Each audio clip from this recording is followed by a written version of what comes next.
swaraning pradangga munyarane nama bar gending Puspawarna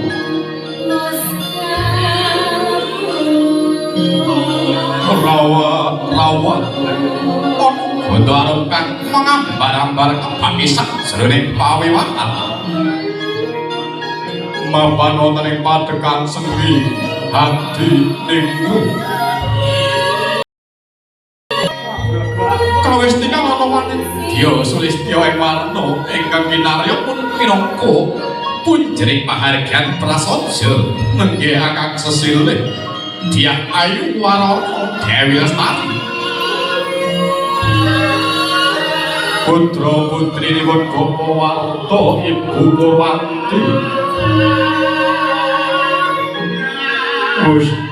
miyos saking Panti Busana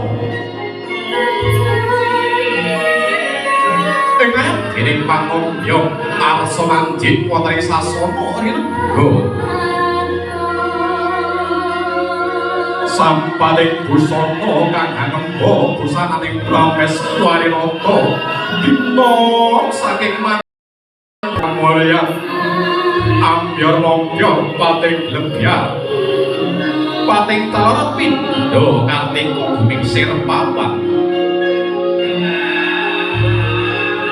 mela ewat dana kang suluh anggilar gilar pindha kecara ginambal palarapan nyawonten dadi sinunggaling pepaes awarna kresna Retmo anjang cetunduk ulang tumanggal sepisan yen apik centung